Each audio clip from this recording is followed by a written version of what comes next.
todos, meu nome é Fernanda de Abreu Pereira e hoje eu vou apresentar um trabalho chamado Água e Paisagem Urbana, Desenvolvimento Urbano e Recursos Hídricos em Macaé, com a orientação da professora Daniela Bugado Bastos de Oliveira, do Instituto Federal Fluminense. Esse estudo explora a interação entre o desenvolvimento urbano e os recursos hídricos da cidade de Macaé. Aqui na imagem ao lado, a gente pode ver que a cidade de Macaé está situada no estado do Rio de Janeiro, próxima às cidades de Campos dos Goytacazes e também do município do Rio de Janeiro, que é a capital do estado. A cidade ela possui uma rica biodiversidade, mas enfrenta alguns desafios relacionados ao crescimento urbano acelerado e como isso se relaciona com a gestão hídrica. Aqui nesse slide, eu trouxe algumas imagens que exploram um pouco sobre a potencialidade desses recursos hídricos de Macaé. Nessa primeira imagem, a gente pode observar uma foto da orla do rio Macaé. E nesse trecho específico, a gente consegue observar que não há nenhum tipo de tratamento paisagístico ou urbanístico que valorize esse recurso hídrico dentro da nossa cidade. Ali também acaba sendo alvo de poluição, né? Então a gente percebe que é uma parte abandonada da cidade. Na figura seguinte, a gente consegue observar que é a Lagoa de Boacica, que a gente vê a foz do rio Macaé, que é aqui sim, né, até um local que tem uma importância histórica, né, assim, para a cidade. Foi um dos primeiros locais, né, que foi alvo, né, dessa organização, desse planejamento urbano, aqui tarde. Nessa imagem aqui embaixo, a gente consegue ver um trecho das ilhas, né, aqui em Macaé, tem a Ilha de Santana, é uma cidade, né, costeira, então tem algumas praias aqui. Aqui na imagem seguinte, da praia de Mitiba, ela é uma praia que foi bem modificada, né, teve a sua paisagem modificada, principalmente pela instalação do porto da Petrobras, né? Então aqui a gente consegue ver essa instalação dos quebra-mares, lá ao fundo a gente vê algumas embarcações, né? Isso acaba trazendo também alguns prejuízos para essa região, né? Algumas épocas do ano, grande parte, né, do ano, a gente observa que através dos estudos, né, da qualidade da água, essa localidade não está própria para banho, né, justamente em função dessas atividades aqui relacionadas à indústria do petróleo. E a imagem a seguir é relacionada, né, a uma das cachoeiras, que a gente tem também aqui uma região serrana. Então, tem bastante, né, esse potencial, tanto relacionado, né, ao corpo hídrico do rio Macaé, também das praias, né, do litoral, e também da região serrana, né, que também tem as cachoeiras. Então, aqui para a gente entender um pouco desse cenário, do panorama dos corpos hídricos da cidade de Macaé. A seguir, a gente tem uma imagem onde a gente analisa como se deu essa expansão urbana, né? A gente falou que foi um crescimento urbano muito acelerado, mas aqui nesse mapa a gente consegue visualizar bem como que isso aconteceu, né? Aqui nessa imagem mais amarelinha era a conformação, né, a expansão urbana até a década de 1966, né? Ou seja, a cidade até 1966 tinha essa ocupação aqui urbana. E logo na década de 1970 houve a implantação da Petrobras aqui na cidade de Macaé, e isso se deu também com essa relação aos corpos hídricos, né? Naquela praia que eu mostrei anteriormente, que é onde fica o porto de Mitiba, ele acaba sendo um porto natural, né? Então, nessa área, já tinha uma instalação de um porto previamente, né? Que ele era utilizado principalmente para o escoamento da cana-de-açúcar, né? Proveniente da cidade de Campos dos Goytacazes, ficou desativado, né? Por algum tempo. E aí, quando houve essa necessidade, né, da descoberta, né, dos postos de petróleo no Brasil, viu-se que aqui na cidade de Macaé era um local propício para nascer uma base administrativa, né, para auxiliar nessas atividades. Então, a gente consegue observar que essas imagens laranja, por exemplo, elas vão gradativamente até a gente chegar nas imagens mais avermelhadas, e em como nesses 40 anos, né, 40, 50 anos, a gente consegue ver como essa atividade ela se expandiu, né, e como isso interferiu na expansão urbana da cidade. E como isso aconteceu num curto espaço de tempo, a gente consegue observar como que isso também interferiu na gestão dos recursos hídricos na cidade. Uma das consequências que a gente consegue observar é que esse acelerado crescimento urbano, né, ele exerce uma pressão significativa nesses recursos hídricos, né. Essa expansão da malha urbana, muitas vezes ela ocorre sem uma infraestrutura adequada, né, o que acaba ocasionando alguns problemas ambientais. Isso ocorre, né, através de uma alteração dos cursos da água, né, por exemplo, o rio Macaé, ele foi todo retilinizado, né, então isso também causa um certo impacto, é o manejo inadequado das águas pluviais, e aqui nessa imagem a gente ilustra como a cidade de Macaé sofre com essas enchentes, né, que é uma imagem do ano de 2018, e essa área aqui, ela ficou toda inundada. Em relação ao embasamento legal, né, sobre esses aspectos da gestão hídrica, eu trouxe aqui dois pontos, né? O primeiro é da Constituição Federal de 1988, onde ela estabelece bases sólidas, né, para essa promoção do desenvolvimento sustentável, equilibrando a exploração dos recursos naturais com a preservação ambiental e também a gestão eficiente desses espaços urbanos, né, que seria o caso aqui da aplicação em Macaé, onde destaca a importância desse planejamento estratégico e da colaboração entre os diferentes níveis de governo e da sociedade, né? A gente pode citar aqui, por exemplo, o artigo 225, onde ele destaca nessa importância da mitigação dos impactos ambientais negativos, também a prioridade dada à sustentabilidade, à qualidade ambiental como valores fundamentais, também fala sobre a importância, né, de um ambiente saudável, sustentável para a qualidade de vida, e também destaca essa preservação ambiental como interesse coletivo e direito fundamental. Um outro aspecto está relacionado ao Plano Diretor de Macaé, que é do ano de 2018, onde ele aborda de uma forma integrada a promoção do desenvolvimento urbano sustentável. Então, ele coloca ali, né, que inclui a gestão dos recursos hídricos para enfrentar esses desafios como a escassez hídrica, a poluição da água e também a questão das enchentes, né, assim como a preservação da paisagem e da identidade urbana, de modo, né, que possa garantir um ambiente agradável e único para os seus habitantes ou as pessoas que frequentam a cidade, né? Essa visão demonstra um compromisso, né, em equilibrar o crescimento da cidade com a conservação dos recursos naturais e da qualidade de vida da comunidade.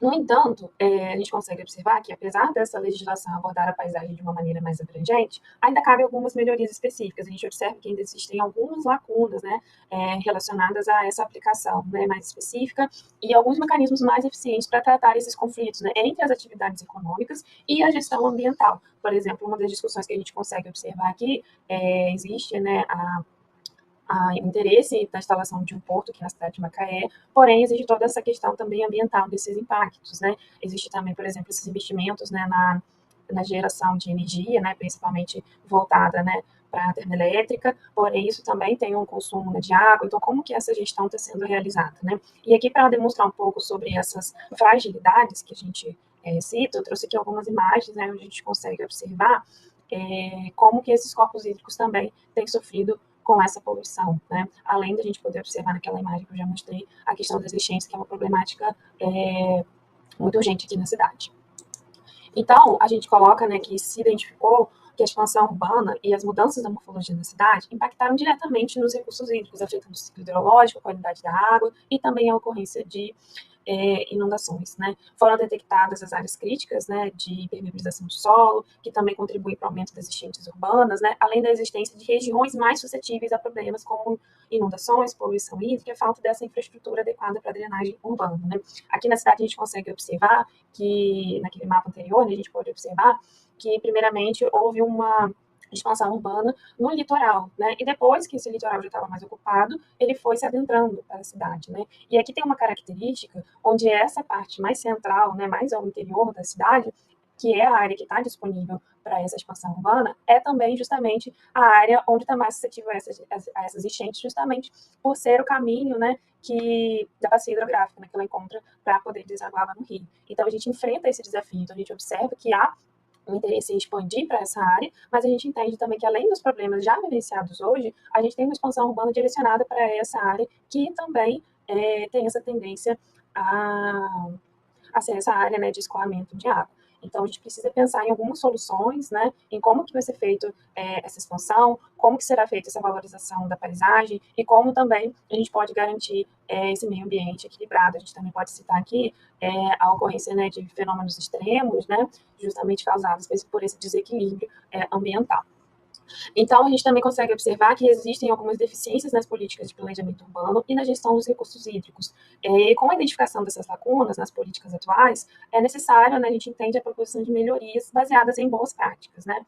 E aí a gente consegue entender que essas boas práticas, né, que a gente vai tentar aqui abordar, também podem servir, né, como exemplo para outras cidades, assim como também servir de exemplo para a aplicação aqui na cidade de Macaé. Aqui eu trago um pouco, né, sobre algumas dessas soluções, que mais focado, né, nas soluções baseadas na natureza, que elas são ferramentas, né, que buscam beneficiar tanto a sociedade, mas também tem esse interesse no benefício para o meio ambiente, né? Então é um benefício mútuo, não só para um lado, né? Tem que ser bom para as duas partes. E elas desempenham, né, esse papel crucial nessa mitigação dos impactos da urbanização sobre os recursos hídricos. Elas oferecem essas alternativas sustentáveis para o manejo das águas urbanas. Essas soluções, elas ajudam a aumentar, por exemplo, a infiltração da água no solo, reduzem, né, a impermeabilização, que agrava também os problemas como as enchentes e as inundações, que acontecem bastante aqui na cidade de Macaé.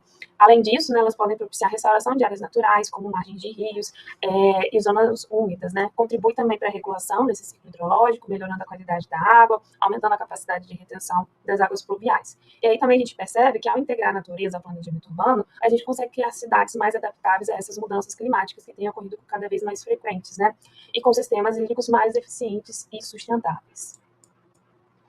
Aqui eu trouxe um exemplo, né, que seria uma proposta, né, para a gente pensar nessa integração dos sistemas de espaços livres voltados, né, para essa gestão dos recursos hídricos. E aí é o Colar de Esmeraldas, né, que fica localizado nos Estados Unidos. Esse projeto ele é bem conhecido, mas é interessante porque ele aborda, né, algumas áreas, a integração dessas áreas, né, dos espaços livres ao redor da cidade, e também propõe essa gestão dos recursos hídricos, né, onde ele consegue propor algumas soluções que também visam tratar, né, essas questões, essas problemáticas, e também pensar em como isso pode, né, ter um tratamento paisagístico, né, e também com a infraestrutura para essa região, além de garantir também, né, a biodiversidade e pensar na qualidade ambiental. Outros exemplos que eu trouxe aqui, um deles está aqui localizado no Brasil, né, que é o reservatório de detenção de cheias em Sorocaba, que também seria uma solução interessante para a gente pensar aqui na cidade de Macaé, né, onde a gente consegue ver aqui a utilização dessa área também como uma área de convivência, de lazer, de contemplação, e nesse centro aqui ele funciona também com essa retenção das águas das cheias, né, quando elas acontecem. Então, a gente consegue observar que a gente tem uma utilização aqui para esse espaço, mas a gente também está pensando no escoamento dessas águas superficiais, né? Um outro exemplo é o parque submersível, né, em Buffalo, em Houston. Aqui na imagem de cima a gente consegue ver quando ele não está inundado, né? Essa é uma área específica também para ser inundada. E na imagem de baixo a gente consegue observar como ele fica. É uma área já destinada, né, para essa finalidade. E aí a gente entende, né, que essa troca de experiências entre cidades permite esse desenvolvimento de políticas públicas mais eficazes, baseadas nesses dados, né, concretos, do que funcionou, do que não funcionou, o que a gente consegue entender, né, que foi bem sucedido, né, em contextos semelhantes, o que a gente pode absorver aqui para a nossa área, né. Além disso, essa colaboração pode acelerar a implementação de soluções inovadoras, né, como, por exemplo, infraestrutura verde, o manejo sustentável das águas pluviais, também pensar nessa adaptação, né, às características e necessidades específicas do local, né. Então, tem que ficar cabe a gente avaliar essas questões. E aí a gente entende que ao compartilhar essas experiências, essas boas práticas, as cidades podem não apenas enfrentar, né, esses cenários de desafio, mas também contribuir com o desenvolvimento urbano mais sustentável numa escala global, né, que a gente precisa discutir esse assunto, né, promovendo uma abordagem integrada para essa adaptação, né, dos recursos naturais e a qualidade de vida nas áreas urbanas. Aqui estão as referências, né, do trabalho, agradeço a atenção de todos vocês. E aqui ficam os contatos, né, para feedback, se alguém quiser entrar em contato, tiver alguma sugestão. Mais uma vez, obrigada.